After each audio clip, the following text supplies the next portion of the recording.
برصاب طبعا وربع هذا الدقل أو إذا كانت واحد وجنب الدقل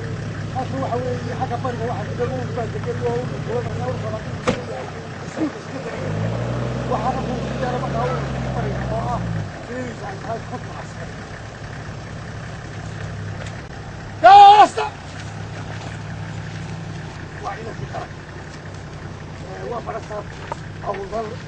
ومراحل سراب على الموسيقى وعلى الجيدة سيء مدحوينها يلمك سفراج وقوم قاعدان كرا waxa weeyaan wuxuu isaga codsaday inuu ciidanka arko oo ciidanka uu buuqdo waxa weeyaan waa madaxda aynu u taaganahay 24 saacadood amaamintooda aan ku dhaqanno waan ku soo dhaweynaynaa barasab ku soo dhaw ciidanka bismillaahir rahmaanir rahiim alhamdulillahi rabbil alamin wassalatu wassalamu ala rasuulillahi karim wa ala alihi wa sahbihi madaxda ciidamada qaranka goobta ku sugan in yakun madaxda ciidamada qaranka ciidamada qaranka iyo madaxda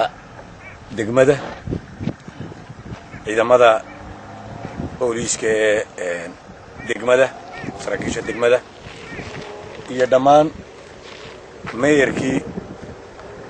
degmada Boorama ee gobolka Awdal xildhibaanada dhammaantiin marka hore waan salaamayaa assalaamu calaykum waraxmatullaahi wabarakaatuh alaykum salaam waraxmatullaahi wabarakaatuh aad iyo aad baan ugu faraxsanahay runtii inaanu idinla kulanno booqasho gaaban ayaanu maanta xariirad u nimi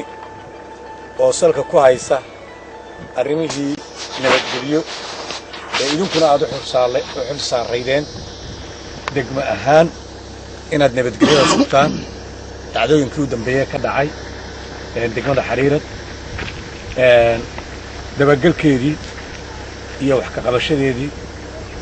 ayaanu u nimi saa darteed baanu khaasab ah inaanu idinkana idin soo booqanno oo isaan sharafa idinku nimaadno runtii ciidamada qaranku waa ciidamada ummaddu ay ku seexato ee qarannimada iyo dawladnimada haykalka dawladnimo ee ay dawladu leedahay cidda ilaalisa ee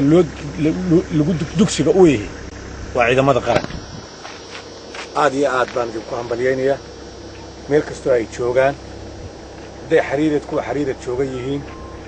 iyo hadday kuwa xarumaha kale iyo goobaha kale jooga ay yihiinba waxaanu leenahay ciidamada qaranka ee jamhuuriyadda Soomaaliland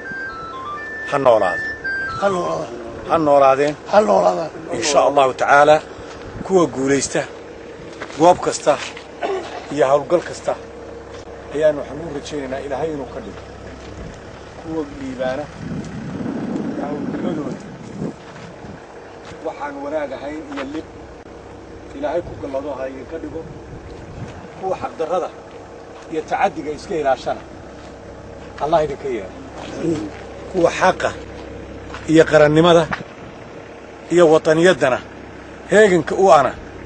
idinkaa ummaddu idinku saaxitaay noqda sidaanu idinku nibo waa sidaa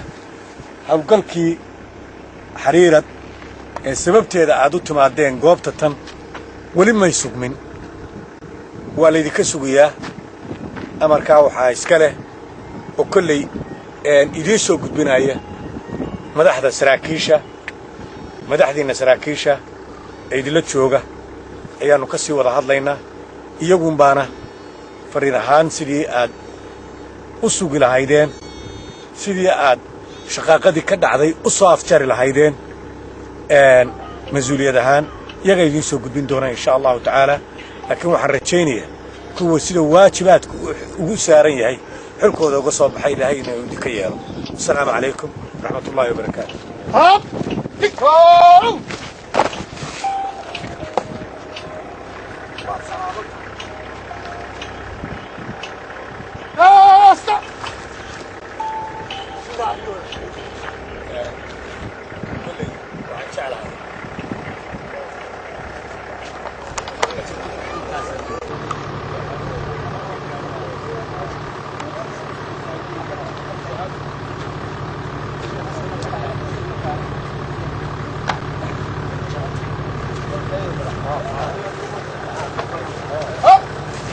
دكتورة